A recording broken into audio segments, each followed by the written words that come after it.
ಎಜ್ರನು ಅಧ್ಯಾಯ 1. ಪಾರಸಿಯ ಅರಸನಾದ ಕೋರೇಷನ ಮೊದಲನೆಯ ವರುಷದಲ್ಲಿ ಯೆಹೋವನು ತಾನು ಯೆರೆಮೀಯನ ಮುಖಾಂತರ ಹೇಳಿಸಿದ ವಾಕ್ಯವನ್ನು ನೆರವೇರಿಸುವುದಕ್ಕಾಗಿ ಆ ಪಾರಸಿಯ ರಾಜನಾದ ಕೋರೇಷನ ಮನಸ್ಸನ್ನು ಪ್ರೇರಿಸಿದ್ದರಿಂದ ಅವನು ತನ್ನ ರಾಜ್ಯದಲ್ಲೆಲ್ಲ ಡಂಗುರದಿಂದಲೂ ಪತ್ರಗಳಿಂದಲೂ ಪಾರಸಿಯ ರಾಜನಾದ ಕೋರೇಷನೆಂಬ ನನ್ನ ಮಾತನ್ನು ಕೇಳಿರಿ. ಪರಲೋಕ ದೇವರಾದ ಯೆಹೋವನು ನನಗೆ ಭೂಲೋಕದ ಎಲ್ಲ ರಾಜ್ಯಗಳನ್ನು ಕೊಟ್ಟು ತನಗೋಸ್ಕರ ಯೆಹೂದ ದೇಶದ ಯೆರೂಸಲೇಮಿನಲ್ಲಿ ಆಲಯವನ್ನು ಕಟ್ಟಿಸಬೇಕು ಎಂದು ಆಜ್ಞಾಪಿಸಿದ್ದಾನೆ. ನಿಮ್ಮಲ್ಲಿ ಯಾರು ಆತನ ಪ್ರಜೆಗಳಾಗಿರುತ್ತಾರೋ ಅವರು ಯೆಹೂದ ದೇಶದ ಯೆರೂಸಲೇಮಿಗೆ ಹೋಗಿ ಅಲ್ಲಿ ವಾಸಿಸುತ್ತಿರುವ ಇಸ್ರಾಯೇಲ್ ದೇವರಾದ ಯೆಹೋವನಿಗೋಸ್ಕರ ಆಲಯವನ್ನು ಕಟ್ಟಲಿ. ಅವರ ದೇವರು ಅವರ ಸಂಗಡ ಇರಲಿ. ಸೆರೆಯವರಲ್ಲಿ ಉಳಿದವರು ಯಾವ ಊರುಗಳಲ್ಲಿ ಪ್ರವಾಸಿಗಳಾಗಿರುತ್ತಾರೋ ಆ ಊರುಗಳವರು ಯೆರೂಸಲೇಮಿನ ದೇವಾಲಯಕ್ಕೋಸ್ಕರ ಕಾಣಿಕೆಗಳನ್ನಲ್ಲದೆ ಬೆಳ್ಳಿ ಬಂಗಾರ, ಸರಕು, ಪಶು ಇವುಗಳನ್ನು ಕೊಟ್ಟು ಅವರಿಗೆ ಸಹಾಯ ಮಾಡಲಿ ಎಂದು ಪ್ರಕಟಿಸಿದನು. ಆಗ ಯೆಹೂದ ಮತ್ತು ಬೆನ್ಯಾಮೀನ್ ಗೋತ್ರ ಪ್ರಧಾನರಲ್ಲಿಯೂ ಯಾಜಕರಲ್ಲಿಯೂ ಲೇವಿಯರಲ್ಲಿಯೂ ದೇವ ಪ್ರೇರಣೆಗೆ ಒಳಗಾದವರೆಲ್ಲರೂ ಯೆರೂಸಲೇಮಿನಲ್ಲಿಯೂ ಯೆಹೋವನಿಗೋಸ್ಕರ ಆಲಯ ಕಟ್ಟುವುದಕ್ಕಾಗಿ ಹೊರಟು ಹೋದರು. ಅವರ ನೆರೆಯವರೆಲ್ಲರೂ ಕಾಣಿಕೆಗಳನ್ನು ಕೊಟ್ಟದ್ದಲ್ಲದೆ ಅವರಿಗೆ ಬೆಳ್ಳಿಯ ಸಾಮಾನು, ಬಂಗಾರ, ಸರಕು, ಪಶು, ಶ್ರೇಷ್ಠ ವಸ್ತು ಇವುಗಳನ್ನು ಕೊಟ್ಟು ಸಹಾಯ ಮಾಡಿದರು.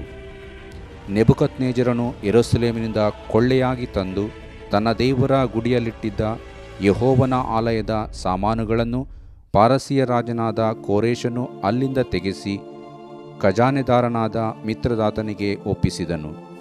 ಇವನು ಅವುಗಳನ್ನು ಯೆಹೂದ ಪ್ರಭುವಾಗಿರುವ ಶೇಷಬಚ್ಚರನಿಗೆ ಲೆಕ್ಕ ಮಾಡಿಕೊಟ್ಟನು. ಆ ಸಾಮಾನುಗಳ ಲೆಕ್ಕ: ಬಂಗಾರದ ಬೋಗುಣಿಗಳು 30, ಬೆಳ್ಳಿಯ ಬೋಗುಣಿಗಳು 1,000, ಕತ್ತಿಗಳು 29, ಚಿನ್ನದ ಬಟ್ಟಲುಗಳು 30, ಎರಡನೆಯ ತರಗತಿಯ ಬೆಳ್ಳಿ ಬಟ್ಟಲುಗಳು 410, ಇತರ ಪಾತ್ರೆಗಳು 1,000. ಬೆಳ್ಳಿ ಬಂಗಾರದ ಎಲ್ಲ ಸಾಮಾನುಗಳ ಒಟ್ಟು ಸಂಖ್ಯೆಯು 5,400.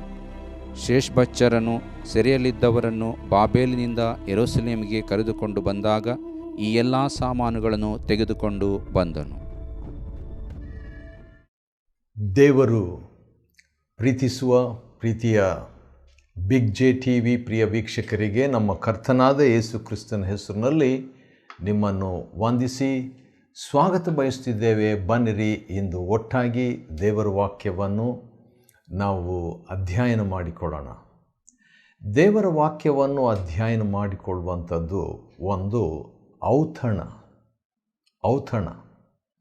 ಹೌದು, ಯೆರೆಮೀಯ 15:16 ದೇವರ ವಾಕ್ಯವು ಆಹಾರವಾಗಿದೆ.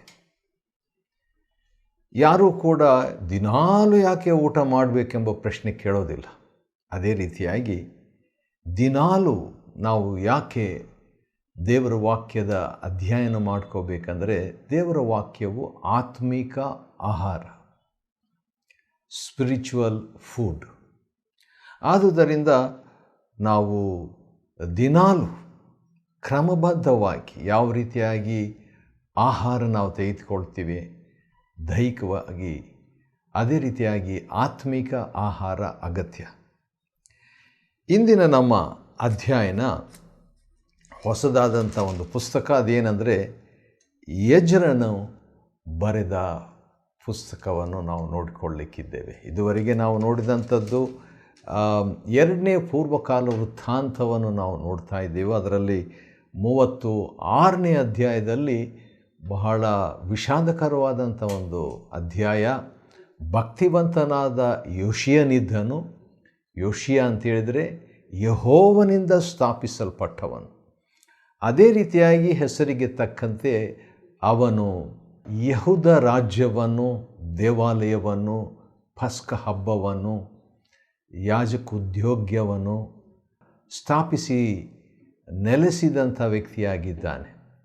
ಯಾಜಕ ಉದ್ಯೋಗ, ಲೇವಿಯರು, ಯಾಜಕರು ಅವರ ಸಹಾಯ ತಗೊಂಡು ದೊಡ್ಡ ಒಂದು ಭಕ್ತಿ ಸಂಜೀವನವಾಯಿತು. ಅವನ ತರುವಾಯ ಅವನ ಮಗನಾದ ಯೆಹೋವಾಜನು ಅರಸನಾಗ್ತಾನೆ. ಆದರೆ ಕೇವಲ ಅವನು 3 ತಿಂಗಳು ಮಾತ್ರ ಅರಸನಾಗಿರ್ತಾನೆ ರೀ. ಆಶ್ಚರ್ಯ.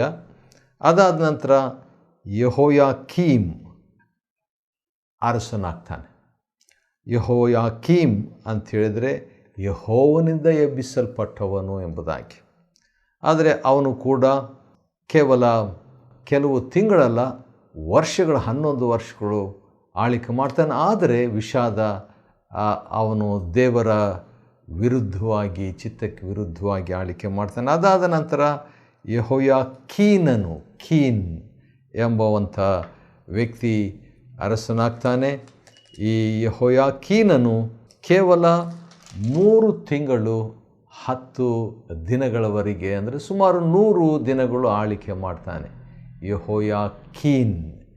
ಯೆಹೋಯಾಕೀನನೆಂದರೆ ದೇವರು, ಅಂದರೆ ಯೆಹೋವನು ಸ್ಥಾಪಿಸುವನು ಎಂಬುದಾಗಿ.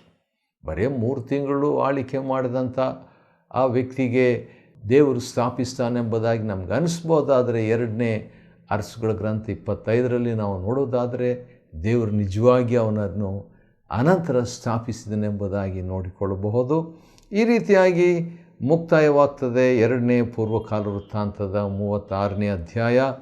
ಮತ್ತು ಕೋರೇಷನು ಅರಸನಾದ ಕೋರೇಷನ್, ಅಂದರೆ ಪಾರಸಿ ರಾಜ್ಯದ ಅರಸನಾದ ಕೋರೇಷನು ತಾನೇ ಮುಂದಾಳತ್ವವನ್ನು ತೆಗೆದುಕೊಂಡು, ಪರಲೋಕದ ದೇವರು ನನಗೆ ಭೂಲೋಕದ ಎಲ್ಲ ರಾಜ್ಯಗಳನ್ನು ಒಪ್ಪಿಸಿ ತನಗೋಸ್ಕರ ಯೆಹೂದ ದೇಶದ ಯೆರೂಸಲೇಮಿನಲ್ಲಿ ಆಲಯವನ್ನು ಕಟ್ಟಬೇಕೆಂದು ಆಜ್ಞಾಪಿಸಿದ್ದಾನೆ. ಈತನೇ ಮಹಾರಾಜನು ಕೋರೇಷನು. ಹಾಗಿದ್ದರೂ ಕೂಡ ಅಂಥ ದೊಡ್ಡ ರಾಜನಿಗೆ ಪರಲೋಕದ ರಾಜನು ಆಜ್ಞಾಪಿಸಿದ್ದರಿಂದ ಅವನು ಯೆಹೂದ್ಯರಿಗೆ, ಹೊರಡ್ರಿ, ನೀವು ಹೋಗಿ ನಿಮ್ಮ ದೇವರಿಗಾಗಿ ಆ ಆಲಯವನ್ನು ಕಟ್ಟಿರಿ ಎಂಬುದಾಗಿ ಒಂದು ರಾಜಾಜ್ಞೆಯನ್ನು ಹೊರಡಿಸ್ತಾನೆ. ಸರಿ, ಇಂದು ನಾವು ಎಜ್ರನ ಪುಸ್ತಕವನ್ನು ಅಧ್ಯಯನ ಮಾಡಿಕೊಳ್ಳಲಿಕ್ಕಿದ್ದೇವೆ. ಎಜ್ರ ಅಂಥೇಳಿದರೆ ಸಹಾಯ ಎಂಬುದಾಗಿ. ಈ ಎಜ್ರನ ಪುಸ್ತಕದಲ್ಲಿ ಇರುವಂಥ 10 ಅಧ್ಯಾಯಗಳಲ್ಲಿ, ಚಿಕ್ಕ ಪುಸ್ತಕ ಇದು, ಇದರಲ್ಲಿ 10 ಅಧ್ಯಾಯಗಳಿದೆ. 10 ಅಧ್ಯಾಯಗಳಲ್ಲಿಯೂ ದೇವರ ಸಹಾಯವನ್ನು ನಾವು ನೋಡಬಹುದು. ಎಜ್ರ, ದೇವರು ನಮ್ಮ ಎಜ್ರ, ಸಹಾಯಕನು ಎಂಬಂಥ ವಿಷಯ ಇಲ್ಲಿ ನೋಡಬಹುದು. ಎಜ್ರ ಎಂಬ ಹೆಸರು ಅಜರ್ಯ ಎಂಬ ಹೆಸರಿನ ಒಂದು ಸಂಕ್ಷಿಪ್ತವಾಗಿದೆ. ಅಂದರೆ ಯೆಹೋವನು ನನಗೆ ಸಹಾಯಕನು ಎಂಬಂಥ ಹೆಸರಿನ ಅರ್ಥ ಸಹಾಯಕನು ಎಂಬುದಾಗಿ, ಸಹಾಯ ಎಂಬುದಾಗಿ. ಒಂದು ಪ್ರಶ್ನೆ ನಮಗೆ ಬರ್ಬೋದು ಎಜ್ರನ ಪುಸ್ತಕದಲ್ಲಿ ನಾವು ನೋಡುವಾಗ. ಯಾಕಂದರೆ 2ನೇ ಪೂರ್ವಕಾಲ ವೃತ್ತಾಂತ 36ನೇ ಅಧ್ಯಾಯದಲ್ಲಿ ಏನಿದೆಯೋ ಅದೇ ಮಾತುಗಳು ಎಜ್ರನ ಈ ಪುಸ್ತಕದ 1ನೇ ಅಧ್ಯಾಯ 1ನೇ ವಚನದಿಂದ ಇರುವಂಥ ವಾಕ್ಯ ಭಾಗಗಳಲ್ಲಿ ನಾವು ನೋಡಿಕೊಳ್ತೀವಿ. ಅದೇನೆಂದರೆ ಪಾರಸಿ ಎಜ್ರ 1:1, ಪಾರಸಿಯ ಅರಸನಾದ ಕೋರೇಷ್ ಅಂಥೇಳಿದರೆ ಸೂರ್ಯೋದಯ ಅಥವಾ ಸೂರ್ಯನಂತಹ, ಸೂರ್ಯಪ್ರಕಾಶ ಎಂಬ ಹೆಸರಿರುವಂಥ ಈ ಮಹಾರಾಜನು ಕೋರೇಷನ 1ನೆಯ ವರ್ಷದಲ್ಲಿ, ಮೊದಲು ಅಂತ ಹೇಳುವಾಗ ಅದು ಭಾಳ ಪ್ರಾಮುಖ್ಯ. ಯಾಕಂದರೆ ರಾಜ ಸಾಮಾನ್ಯವಾಗಿ ಏನಾದರೂ ಹೊಸದಾಗಿ ಅಧಿಕಾರ ಸ್ವೀಕಾರ ಮಾಡಿಕೊಂಡಾಗ ತನ್ನ ರಾಜ್ಯವನ್ನು ಗಟ್ಟಿ ಮಾಡಿಕೊಳ್ತಾರೆ. ಯಾರ್ಯಾರನ್ನ ಆರಿಸ್ಕೊಳ್ಬೇಕು, ಯಾರ್ಯಾರು ತಮಗೆ ಸಹಾಯಕರಾಗಿರಬೇಕು, ಯಾರ್ಯಾರು ತನ್ನ ಒಂದು ತಂಡದಲ್ಲಿರಬೇಕು, ಯಾರು ನಂಬಿಗಸ್ತರು, ಆ ರೀತಿಯಾಗಿ ತನ್ನ ಅಧಿಕಾರವನ್ನು, ತನ್ನ ತಂಡವನ್ನು, ತನ್ನ ರಾಜ್ಯವನ್ನು ಸ್ಥಿರಪಡಿಸಿಕೊಳ್ತಾರೆ ಸಾಮಾನ್ಯವಾಗಿ. ಅದು ತಪ್ಪೇನಿಲ್ಲ. ಆದರೆ ಇಡೀ ದೊಡ್ಡ ದೇಶಕ್ಕೆ, ಇಡೀ ದೇಶ ಅಷ್ಟೇ ಅಲ್ಲ, ದೇಶಗಳಿಗೆ ಎಷ್ಟೊಂದು ದೇಶಗಳಿಗೆ, ಸುಮಾರು 127 ಸಂಸ್ಥಾನಗಳು, ಭಾರತ ಕೂಡ ಒಳಪಟ್ಟಿತ್ತು. ಹೌದು, ಎಸ್ತೇರ್ ಗ್ರಂಥ ನಾವು ನೋಡುವಾಗ ಎಸ್ತೇರ್ 1ನೇ ಅಧ್ಯಾಯ 1ನೇ ವಚನದಲ್ಲಿ ಈ ಪಾರಸಿ ರಾಜ್ಯವು ಭಾರತವನ್ನು ಒಳಗೊಂಡು ಅಧೀನತ್ವದಲ್ಲಿ ಇಟ್ಕೊಂಡಂಥ ಒಂದು ಆಳಿಕೆಯಾಗಿತ್ತು. ಮತ್ತು ಕೋರೇಷನ 1ನೇ ವರ್ಷ ಅಂತ ಹೇಳುವಾಗ ಮೊಟ್ಟ ಮೊದಲು ಅವನು ಮಾಡಿದ್ದ ಕೆಲಸ ಏನಂತೇಳಿದರೆ, ಯೆಹೋವನು ತಾನು ಯೆರೆಮೀಯನ ಮುಖಾಂತರ ಹೇಳಿಸಿದ ವಾಕ್ಯವನ್ನು ನೆರವೇರಿಸುವುದಕ್ಕಾಗಿ. ದೇವರ ವಾಕ್ಯ ಸ್ಥಿರವಾದದ್ದು, ದೇವರ ವಾಕ್ಯ ನಿರಂತರವಾದದ್ದು, ದೇವರ ವಾಕ್ಯ ನಿತ್ಯವಾದದ್ದು. ಅದಕ್ಕೆ ನಮ್ಮ ಕರ್ತನಾದ ಯೇಸು ಕ್ರಿಸ್ತನು ಭೂಮಿ ಆಕಾಶ ನಾಶವಾದರೂ ನನ್ನ ಮಾತುಗಳು ಎಂದಿಗೂ ಅಳಿದು ಹೋಗೋದಿಲ್ಲ ಎಂಬುದಾಗಿ ಹೇಳಿದ ಮಾತು ನೆನಪಿಸಿಕೊಳ್ಳ್ರೆ. ಹೌದು, ಆ ದೇವರ ಮಾತು ನೆಲೆಯಾದದ್ದು, ನಿತ್ಯವಾದದ್ದು. ಕೆಲವು ಸಾರಿ ನಾವು ಸಂದೇಹ ಪಡ್ತೇವೆ, ಹೀಗಾಗುವಂಥ ಸಾಧ್ಯತೆ ಇದೆಯಾ, ವಾಗ್ದಾನಗಳನ್ನು ಸಂದೇಹ ಪಡ್ತೀವಿ, ದೇವರಲ್ಲಿ ಸಂದೇಹ ನಮಗಿರ್ತದೆ.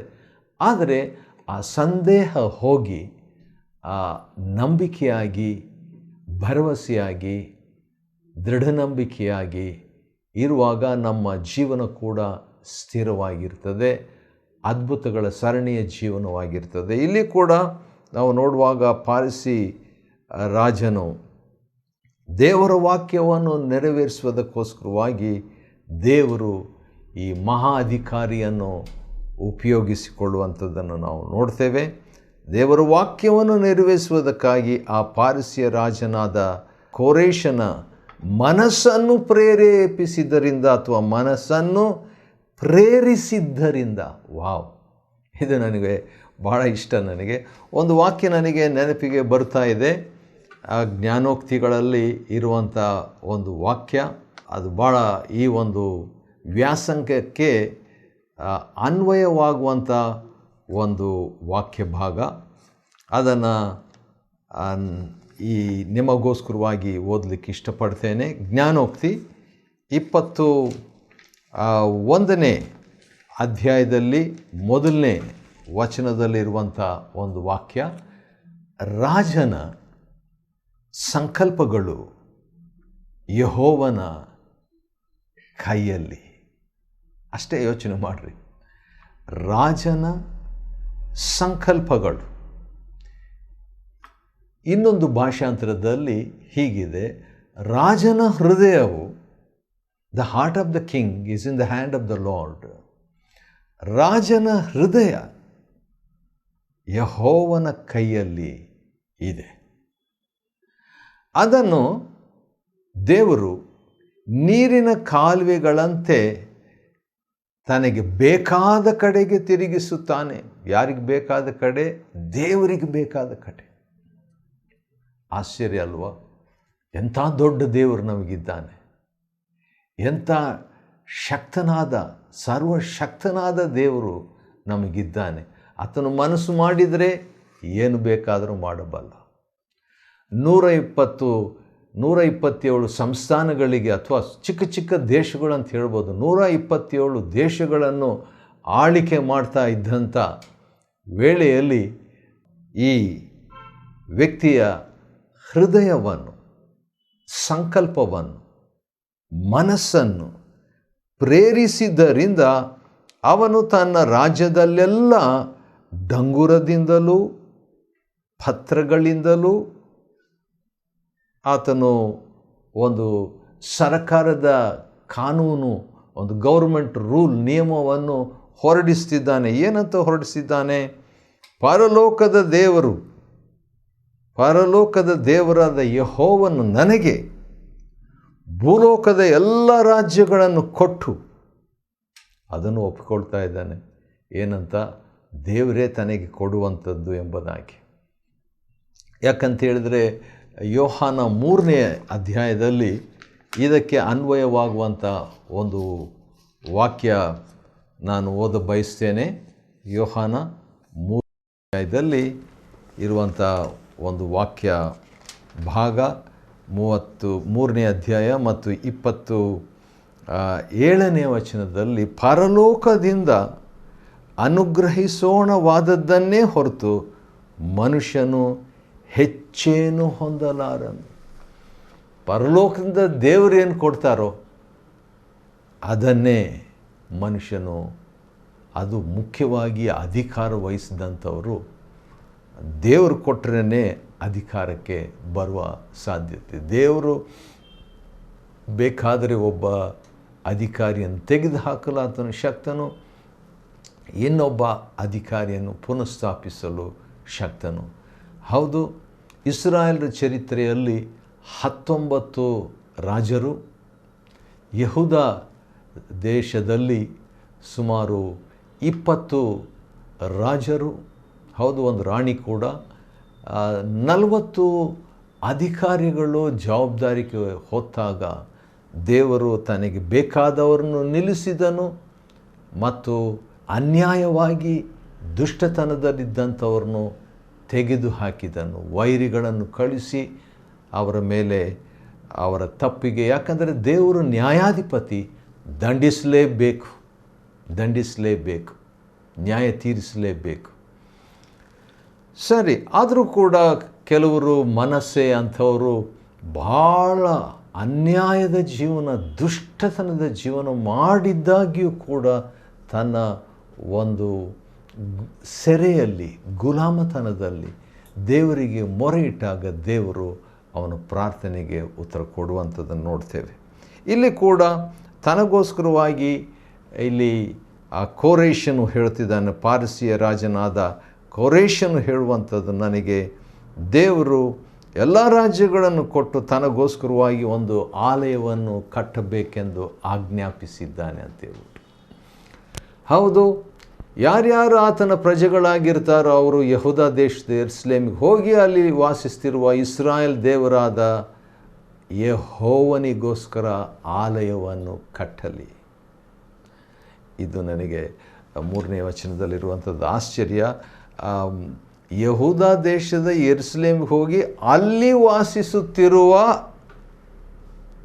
ದೇವರು, ಅಂದರೆ ಈ ರಾಜನ ಗೊತ್ತಿತ್ತು ದೇವರು ವಾಸ ಮಾಡ್ತಾ ಇರೋದು ಎಲ್ಲಿ. ಹೌದು, ಪರಲೋಕದಲ್ಲಿನೇ ವಾಸ ಮಾಡೋದಾದರೂ ಕೂಡ ದೇವರೊಂದು ವಾಗ್ದಾನ ಮಾಡಿದ, ನಾನು ಇಲ್ಲಿ ನನ್ನ ಸನ್ನಿಧಾನವನ್ನು ಒದಗಿಸುವೆನೆಂಬಂಥ ಮಾತು ಬಹುಶಃ ಇವನಿಗೆ ಗೊತ್ತಾಗಿದೆ.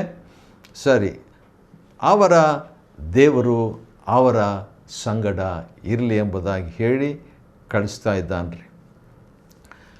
ಮತ್ತು ಈ ರೀತಿಯಾಗಿ ಹೇಳಿದ ಮೇಲೆ ಯೆಹೂದದ ಜನರು, ಬೆನ್ಯಾಮೀನ್ ಗೋತ್ರದವರು ಎಲ್ಲರೂ ದೇವರಿಗೋಸ್ಕರವಾಗಿ ಆಲಯ ಕಟ್ಟಬೇಕೆಂಬಂಥ ದೇವ ಪ್ರೇರಣೆಗೆ ಒಳಗಾದವರು ಎಲ್ಲರೂ ಕೂಡ ಈಗ ಹೊರಟಾಗ ಆ ಜೊತೆಯಲ್ಲಿದ್ದಂಥ ನೆರೆಯವರೆಲ್ಲ ಕಾಣಿಕೆ ಕೊಟ್ಟು, ಆಲಯ ಕಟ್ತಾ ಇದ್ದೀರಾ, ಹಾಗಾದರೆ ತಗೊಳ್ರಿ ನಮ್ಮ ಒಂದು ಕಾಣಿಕೆ ಅಂತ ಹೇಳ್ಬಿಟ್ಟು ಸಹಾಯ ಮಾಡಿದರು.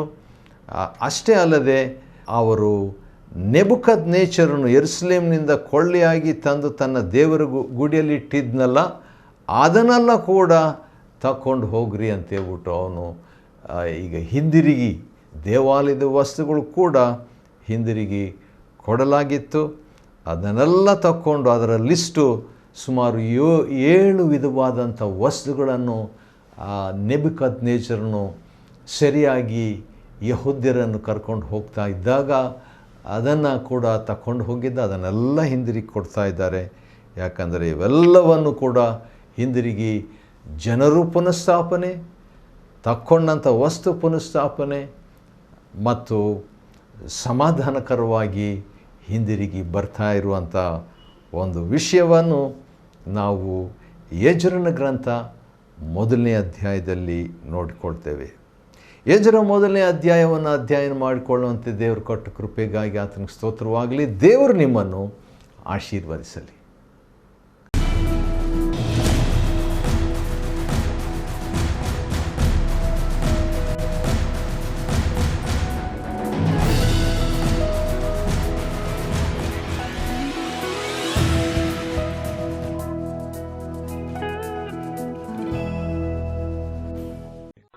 The book of Ezra, chapter 1.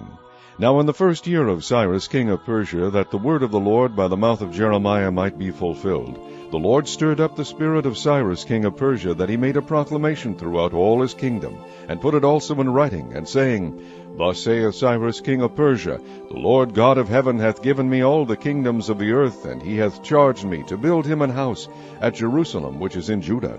Who is there among you of all his people? His God be with him, and let him go up to Jerusalem, which is in Judah, and build the house of the Lord God of Israel. He is the God which is in Jerusalem. And whosoever remaineth in any place where he sojourneth, let the men of his place help him with silver, and with gold, and with goods, and with beasts, beside the freewill offering for the house of God that is in Jerusalem. Then rose up the chief of the fathers of Judah and Benjamin, and the priests and the Levites, with all them whose spirit God had raised, to go up to build the house of the Lord which is in Jerusalem. And all they that were about them strengthened their hands with vessels of silver, with gold, with goods, and with beasts, and with precious things, beside all that was willingly offered. And also Cyrus the king brought forth the vessels of the house of the Lord, which Nebuchadnezzar had brought forth out of Jerusalem, and had put them in the house of his gods. Even those did Cyrus king of Persia bring forth by the hand of Mithredath the treasurer, and numbered them unto Shebazar the prince of Judah. And this is the number of them, 30 chargers of gold, 1,000 chargers of silver, 29 knives, 30 basins of gold, silver basins of a second sort, 410, and other vessels 1,000. All the vessels of gold and of silver were 5,400. All these did Shebazar bring up with them of the captivity that were brought up from Babylon unto Jerusalem.